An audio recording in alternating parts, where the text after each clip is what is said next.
Bulabinaka, the home of Pacific Arts, is a Talanoa web series with professionals from various sectors who will share their insight around themes of cultural custodianship, Pacific research and methodologies, inclusive strategies of safeguarding our biodiversity, telling stories through visual arts, performing arts, and heritage arts, art therapy, business ventures in the midst of COVID-19, triumphs and challenges of 2020, and a hopeful 2021. From renowned scholars and educators to musicians, dancers, visual artists, this web series pays tribute to our elders and to the young people for their contribution in reimagining and recreating what it means to be a resilient Pacific Islander in these contemporary times. Welcome to the home of Pacific Arts.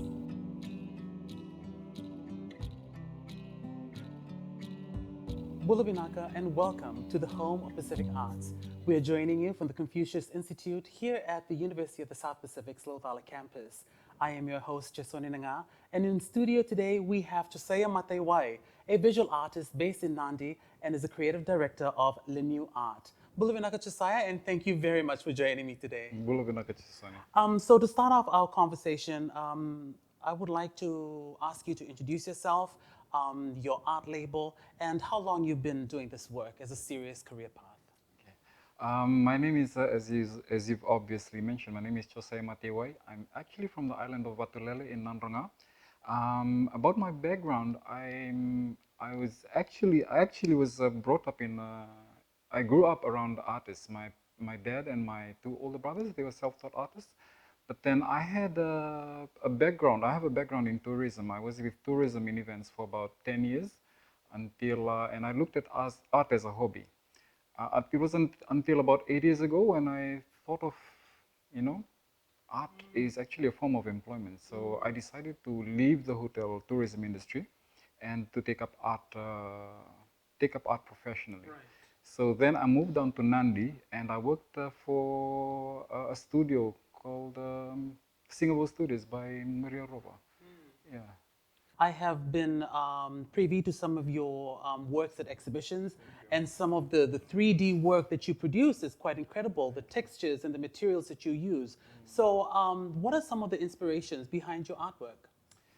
So what inspires me is one of the main things that inspires me as an artist is that as an artist I usually tell this to a lot of my artist friends is that we have a responsibility as artists because we actually influence the way the way society thinks and acts. So what we put out there is actually something that um, motivates, I'd say, or makes a person act in such a way. So It creates discussions and yes, conversations yes, about issues that might be relevant and important at that time. yes, And so, yeah, that's a kind of education, I guess. yes. Your particular outputs or your creative works creates for the general public. Yeah? And one of the main things as well is that when I first creating those 3D pieces that you saw, that was actually much of the stuff that I used was actually stuff that I found in the trash, and I thought, like this is someone. treasure. Yes, exactly. So I thought of producing pieces in such a way where people realize that you do not have to throw things out unnecessarily. They could actually, I wouldn't say recycled, I would call it upcycled because you give it a new lease of life. Right. Yes. I think some people call it like repurpose. Yes. Yeah, some. I mean, I think that's Yes. another phrase that they Yes. use. Okay. So, did you have to go through some formal training for the type of work that you do now? Were there available trainings out there in Nandi where you were to help you with your development in the arts? Unfortunately, no. Oh, no, I wouldn't say unfortunately. The thing is, the work that I do is something that I had taught myself over the years. Seeing how my dad worked and coming into contact with some of my artist friends. I've seen the way they produce their pieces, and that kind of inspired me to create pieces that had meaning, had depth. You know, it like I've said before, it creates conversation. Like we've discussed before, it creates conversation. It makes people stop and think and realize, there are issues that are usually hidden or swept Not under the, spoken yes, about, not yep, spoken like about. taboo. Yes. So those are the things that we try to address as artists, or I try to do that in and through my work. Yeah. So what inspires your artwork, and what process goes into to putting together a particular piece? So if you say, for example, if you're preparing for an exhibition, um, what sort of space do you go to find this inspiration, or groups of people to find this inspiration, and what is that process? What inspires me? A lot of things inspires me when I do my work. One of the things I like to do is that when I go to villages, I like to sit in on conversations where I do not give in, Right, you right. know, have any You input, right. but I like to see the way people think, the way they talk about issues. From there, I draw inspiration. So I could do a piece where it does not have any connection to a conversation, but it could be the way a person spoke, or like the clothes that person was wearing. So these are the kind of things that inspires me. So, and then the process that goes into it. Sometimes the process is, it comes instantly, and I could do the work in probably a day or 4 days. The image comes so strongly so that I'd have to take up a paintbrush, chisel, or whatever I'm using at the moment, and it has to come out of me. Otherwise, I'd be sitting restless. I'd be having sleepless nights. So I'd have to work full on until the piece is finished, and then I'd put the tools down. But then sometimes I'd get an image, but then the artwork evolves. I'd see something from the beginning in my mind, but then once I finish, it's something that's completely different from what I envisioned, and something that blows me away as well. So It evolves. it Huh? evolves, right? Right. Okay, so now I would like to ask, who are some of your favorite Pacific artists, and what is something that draws you to their work? So my favorite artists in the Pacific, specifically Fiji, I'd say, is I have four that I admire a lot. One of them is Maria Roba. I used to work for a company, Singapore Studios, and then there's Lambert, one of my very good friends, and Tao as well, of course. And then there's Sonny Sofe, a tattoo artist, and the Marlowe brothers. The thing is, what I like about the first three that I mentioned is the colors that they use in, especially the first two. They use a lot of colors, vibrant colors, and that talks a lot about the Pacific culture. You know, even though we go through hardships and everything, we always bounce back. And to me, when I see color, that talks a lot about the Fijian culture or the Pacific culture as a whole. For Sonny Software, I admire his carvings and the tattoo that he does. Intricate work, amazing. And the Malo brothers, it's mainly to do with the recycling thing. It kind of kickstarted the inspiration I got from upcycling, upcycling trash. Nice. And so, as an artist, do you have a sense of detachment from your painting, knowing that you will eventually have to either sell it off or gift it away?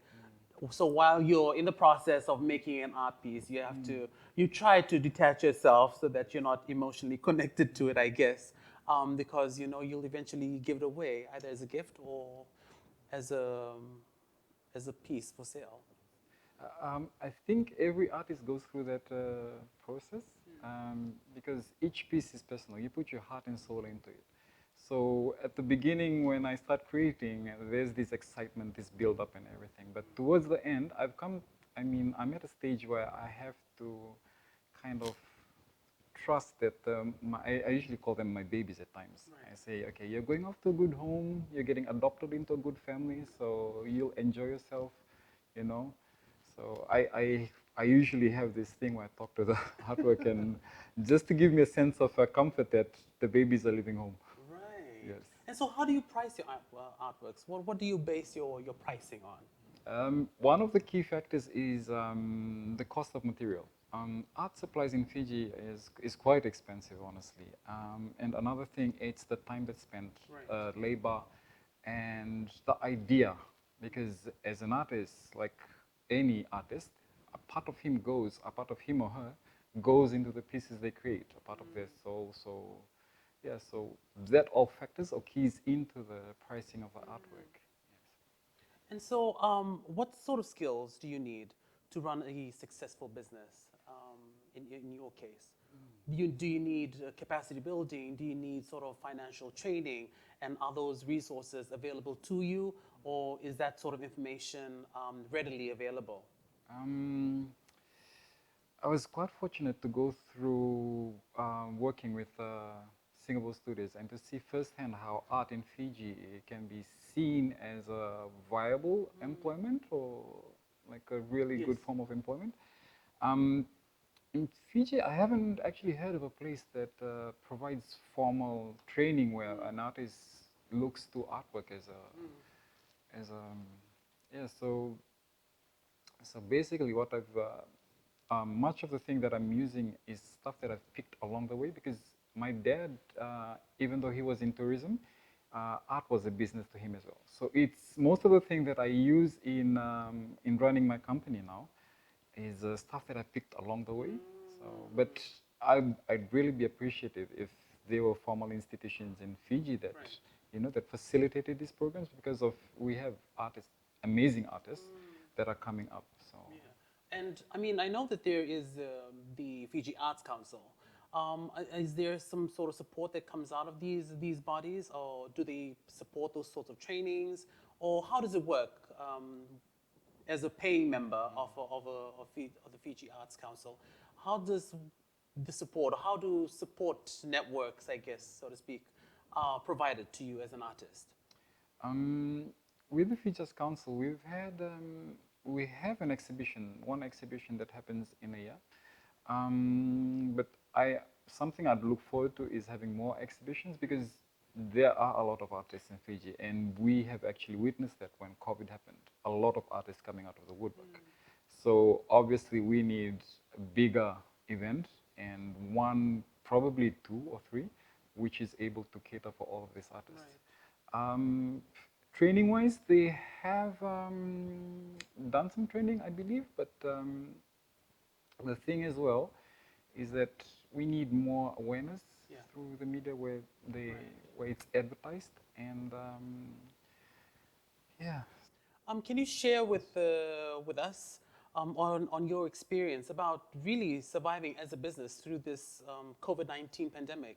How have you been able to keep your business afloat, put food on the table in the past couple of months?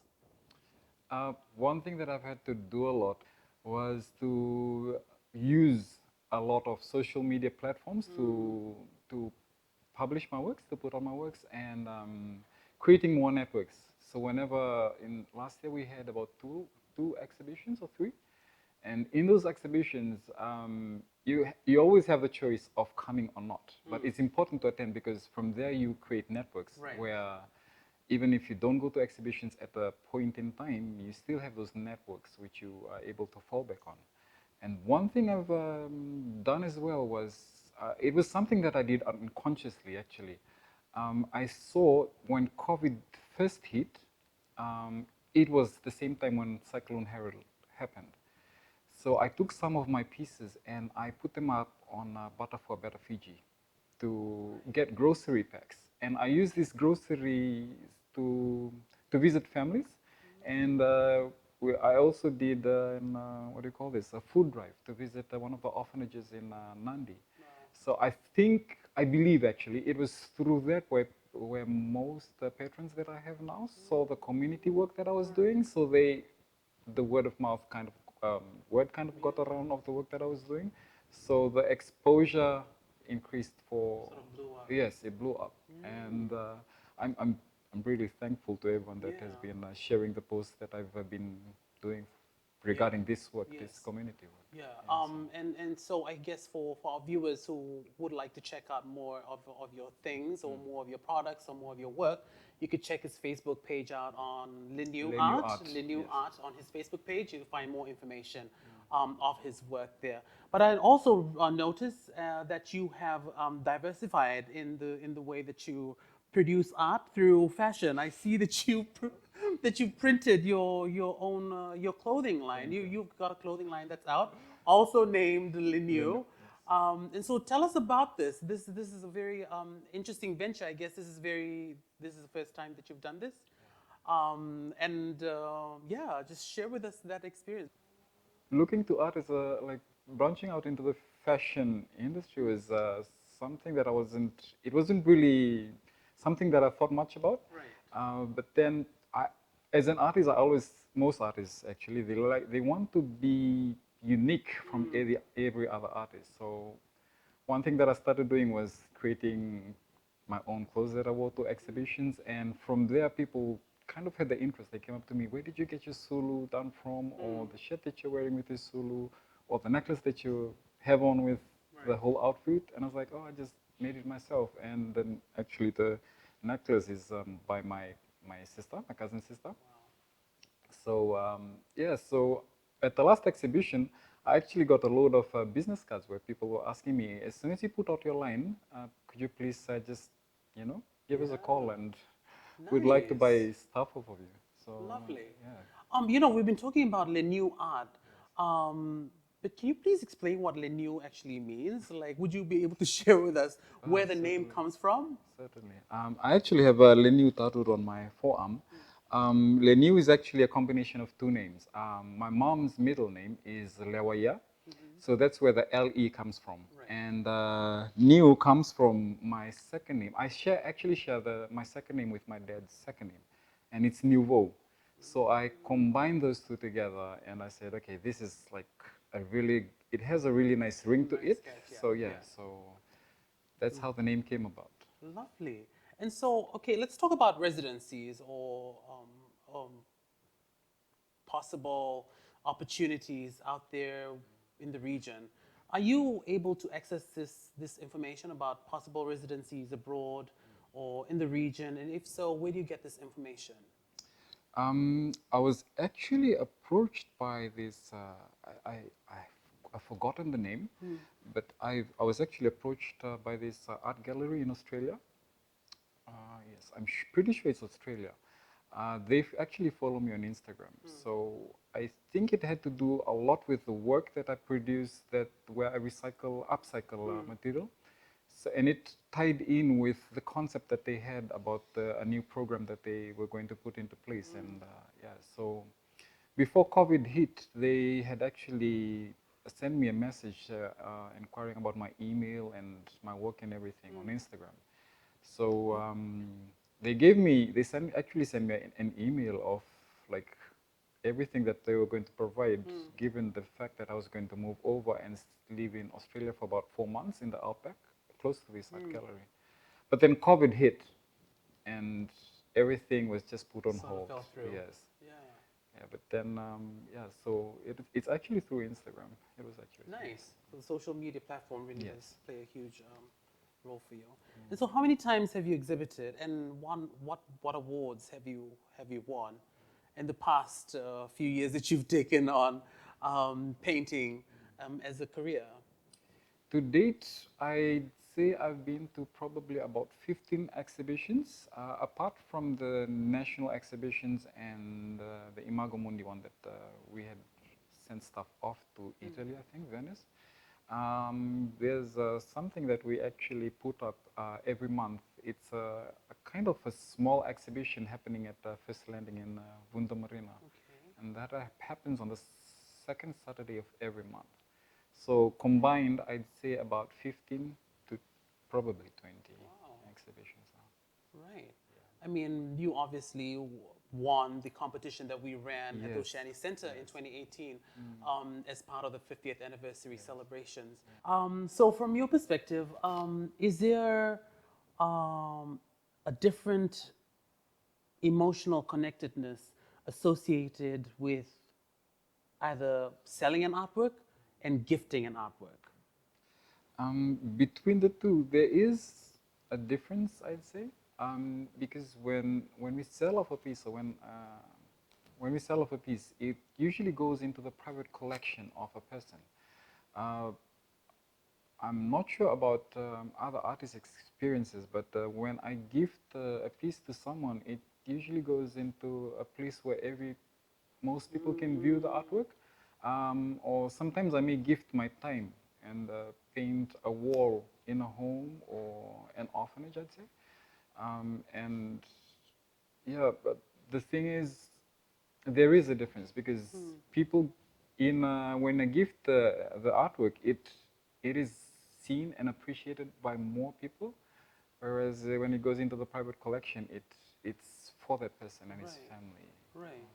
And so, you know, just talking about gifting artworks or gifting art pieces, I actually want to talk about your collaboration with Lambert, about this wonderful work that you've done around Vitilevu, and then I believe you just returned from Vanolevo a couple of weeks back.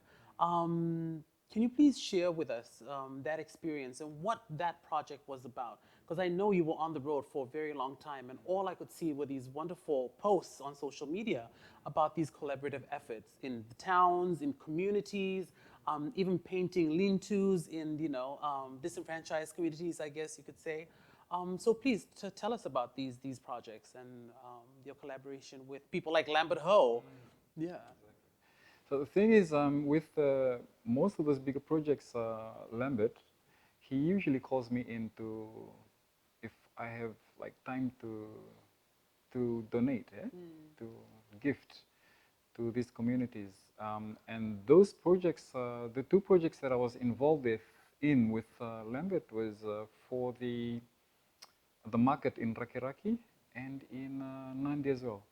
So the thing is, he saw it on Facebook, and it was, as I said before, our time was gifted. So what the council did was to provide us with an allowance, because we had traveling allowance that we had to take care of, Sorry, accommodation. when you talk about council, which council are you referring to? It was the Rakiraki Town Council and okay. Nandi Town Council. Okay. It was an amazing time because we got to pull in a few more artists that I actually haven't heard of them before, because we usually in our little Right. spaces, artist spaces. So we got to meet up in Rakiraki on the first project with two artists. One was from Lotoka and the other one was from Suva. And the other one in Nandi was by another artist friend, Stanley, and this girl that I follow on Facebook, but it was the first time for me to meet her. Yeah. Yeah, and the amazing thing is that the council provides material as well. So we go in. Oh, that's great. Yeah. But apart from that, I've also worked on projects privately, where I have gone into the orphanage in Nandi, Treasure Home, namely, and did work for them. It was actually done in 3 phases, 4 actually. We've completed 3 phases, and there's the 4th phase that we left to complete. And with that project, I involved the youth from church. And there was the funny thing about it, the amazing thing about it, sorry, is that through the work at Treasure Home, we got to meet this amazing kid. She has acute autism, and the mom is the director for social welfare in the West, and they had actually visited the home one time. And being a child that is autistic, she, in a new environment, they become restless and they usually throw a tantrum. And when I was talking with the mom, what kind of got to me was when the mom said it was the colors and the artwork that kind of calmed her. It actually calmed her, and she just went quiet, and she was touching the paint and the flowers on the wall. So the mom asked, like, how do I go about charging this work? And I said, well, just tell me what you want done, and we'll do a paint drive. And yeah. Wow. So we got the whole community involved. We even had sponsors from as far as Australia who sent in paint money. Thank you so much. Right. Yeah, and yeah. How can the general public help more? I mean, I know you talk about assistance coming in from outside, but how can the general public within our own local context, within Fiji, how can they help in your perspective? We've had two companies, actually, local companies that reached out. One was Waitika Farms, and the other one is Marama Vanilla. I think that's based in Vanuatu, and Corona Fiji, a group of women that have actually stepped in to provide us with paints as well. This does not include individuals. So how they could help us is creating more awareness by sharing the posts that we put up on social media, because anything for this helps. It's unpaid work. And when I usually reach out to the youth from church, there's the meals that we have to provide, transportation, all this takes funds, take money. So any way that anyone could help would be amazing. Right. And I think in schools, in primary and secondary schools, I think there's a huge challenge for teachers who aren't able to teach art as a subject or even as part of PMAC. I think in my time in high school and even in primary school, PMAC was always considered like a free period. And so you did absolutely nothing, or you would go and sort of put together some ice block sticks and make some sort of craft out of it. So in your view, how important is it to incorporate these skills in schools? One of the biggest stigma, I'd say, in surrounding art is that in school it's usually seen as, like you said, a free period, or I might say it's seen as something that you wouldn't consider to be an employment when kids grow up. The, the the thing about art is that it's the basis of all societies, I might say, because before things came about, our forefathers, they relied heavily on art because almost everything used art, from the clothes that they wore to the spoken word to the written word. These are all forms of art. So the thing that they've got to realize is that the importance of art in any given society or community. And then from there, I'd say is we need to get more formal training for teachers that addresses art in school. And scientific studies have been shown, this is even before scientific studies, it's been seen that kids that involve themselves in art, they are better problem solvers, they are more open, they are more open to expressing themselves, all of these things. It creates a happy child because they freely express themselves. Now, if, or say, the curriculum accommodates this and teaches the kids the importance of art, it would make it a whole lot easier. About formal training of teachers, Fiji, I believe, does not have a formal institution which teaches art as a profession. Right. So what probably the art society or could do is some artists would gladly give their time to go and teach kids because art is an amazing gift to give to someone. Right. Right, exactly. Well, the university actually has a new program. So under the School of Education and also the Oceania Center for Arts, Culture and Pacific Studies, we have art as a teaching subject that is taught under the Bachelor of Art degree and Bachelor of Arts graduate certificate in education, where art is the teaching subject. But we also have a Bachelor of Arts major in Pacific Studies, Heritage and Arts, which has 3 streams. One, of course, is visual arts, one is performing arts, and the other one is heritage. So that also includes museology, museum work. So we do have those programs offered at the University of the South Pacific. I think one of the biggest issues is the mentality hasn't shifted completely in the direction that we want them to go. I think the conventional pathways for kids encouraged at the homes is still in accounting, in law, in economics, or whatever. I think when you talk about heritage arts, visual arts, performing arts, music, to take that on at tertiary institutions is not something that's encouraged. But those programs are actually on offer. It just doesn't seem to be shifting that way because really it starts from home, Yes. your parents. Before you get to an academic advising at an educational institution, it's the advising at home.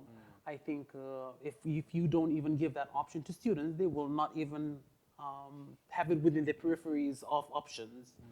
So yeah, but the visual arts contribution as a volunteer work, which is sometimes like a very slippery slope sometimes, works better, is more impactful than I guess when it goes through formal. Or well, what do you think? I just feel like the work that you've just spoken about with Lambert, that has more impact in the community and with individuals as opposed to somebody who might find it really difficult to enter into higher education to formally learn these art forms as a pathway to a career. It was actually amazing the day that we were painting at Nandi and Rakiraki first. Well, it was firstly Rakiraki, then Nandi. The amazing thing was that we had people coming up to us and asking, like, is this, you have an art company that you actually run as a business? They were actually surprised and said, yeah. So when someone told them art is, the first thing that popped into their head was a sign writer.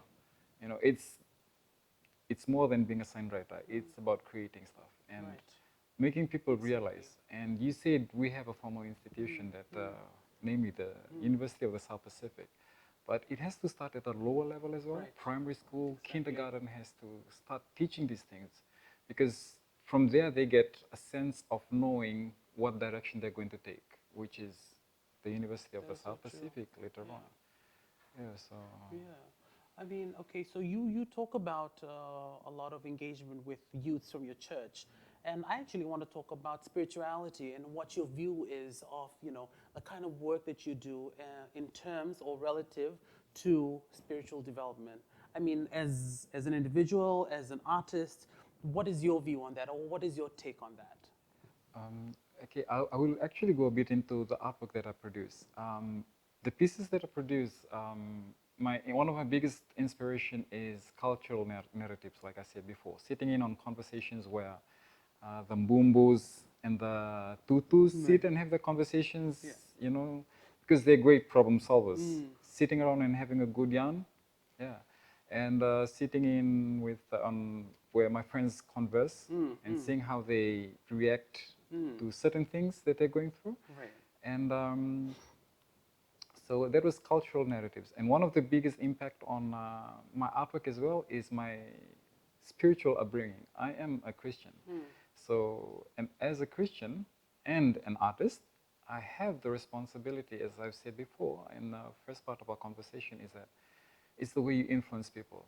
The world is going through so much, and what it needs more of is people that influence people to move in the right direction. You know, like we need more positivity. People should smile more, love some more, give some more, care some more. And these are all issues that can be addressed through art, because in other professions, I might say, it's usually where things are profit oriented. But in art, you are able, like you said, you're able to address issues which are taboo in our society. But through art, we can put it on a pedestal where it's not celebrated, but the issues are addressed and can easily be spoken of between people and families and societies and the community as a whole. Yeah. I mean, that's definitely, you know, safeguarding cultural heritage through the arts, right? Through the pieces that you produce. And so, just going back to the project that you went around Viti level with Lambert, and I think you had two other people with you. Was that project, was that the initiative of the artists, or was it in collaboration with on an organization? I know you spoke about the Nandi and the Ba Town Council as supporters for the communities that you served, but apart from that, were there any other assistance or from outside of those two organizations or those two councils that helped you with funding that project?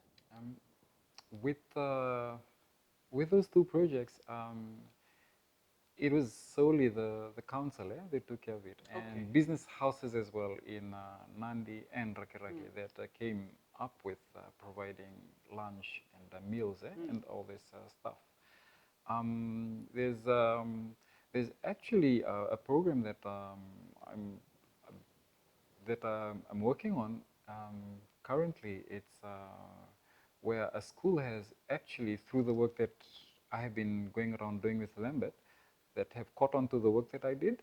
So they came up, they gave me a call actually, and we had a conversation about if I was willing to be a part of this amazing program that they have in place. It's by Colors Fiji, a Japanese school, English school in Nandi. And they came up with this idea, which is actually funded and was moved by the UNDP. And it's called Community, where people pledge into the program, and it gives children the opportunity to go for tutoring classes. So this class, I believe, started 2 weeks before the beginning of school. So the part where I come in is this. For each person that pledges, I I do a piece of art that goes to the person that had partnered into this program. It's an amazing thing because when COVID hit, most parents who, especially in the West, tourism was their main source of income.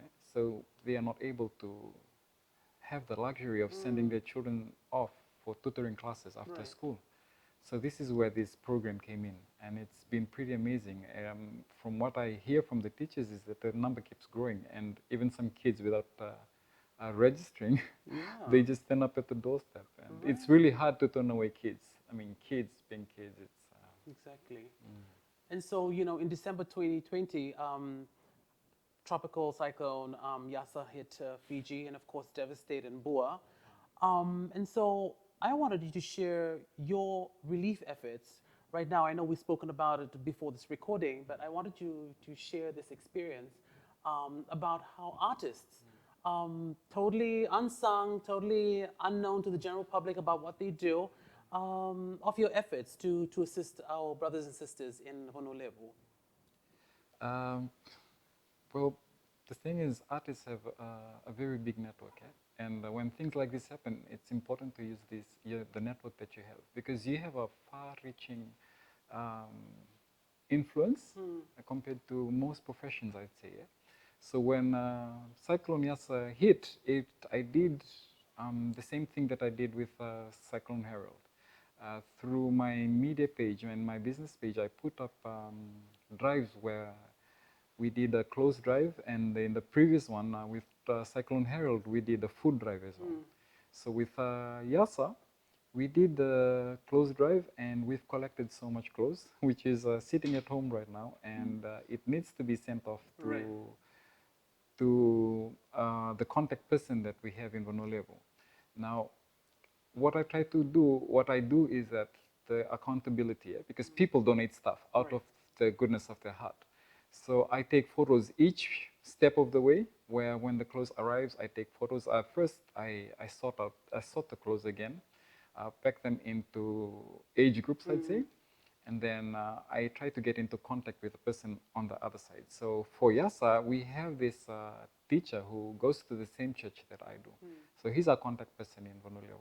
So what we're going to do, we've gathered clothes that is going to be sent off to him, and through him, he's going to take photos while he's distributing the clothes that we've sent. And when he sent the photos over, the thing that hit was that we got to see the devastation that happened during Yasa. Almost his entire village was wiped. Wow. Yeah, and seeing that the foundation of the house is left would have been, something to build on. But seeing the foundation uprooted and swept away by the river, now that is on a whole different level altogether. And so I would like to talk about the role of the Oceania Center, in your view. How do you think the Oceania Center for Arts, Culture, Pacific Studies, considering our spatial challenges at the moment with a majority of our office spaces have been closed, how do you think we can contribute more to the visual arts sector here in Fiji? It's great to see that, like you've been telling me, that you actually have programs in place where children or youth that would like to take up art as a profession, this is that opportunity that they have at the Oceania Center. Now, I think I've come past my time where I would have been in school to see the promotion done in schools, but yeah, like if there's maybe more promotion in schools where kids, children see that. Right. Yeah. And so I think one of the challenges we have is also the human resource. Unfortunately, not a lot of people here in Fiji are qualified to teach these subjects. And so we're constantly sourcing people from either Australia, New Zealand, or from outside of Fiji. Because we're governed by 12 member countries, we can't even source these resources, these personnel from the region. So we have to go to Australia and New Zealand to help us in that regard. So my last question to you is, how do you think the arts can assist someone who has been through physical, emotional, psychological, and spiritual trauma? Like, how can your artwork or your career and the way that you carry out the work that you do help rehabilitate an individual?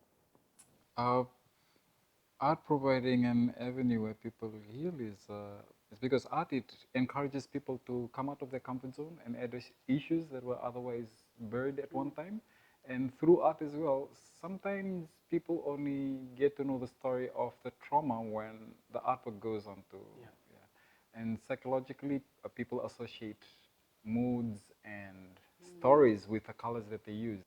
Yeah, so thanks for that. I think it's also because, you know, visual arts or painting is less confrontational.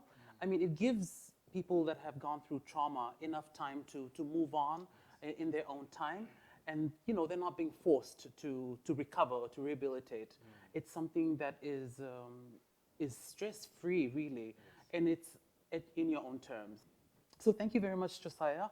At this time, I'd like to ask you to share with us your exciting 2021 projects. And if it's something that you'd like some assistance from the general public, or if you'd like to tell us your upcoming exhibitions and share with Fiji, who'd be able to come and support you. For projects that I have for this year, first was the one that I had mentioned before, the where I'm partnering with Colors Fiji, the Japanese-speaking school in Nandi, through their program Community.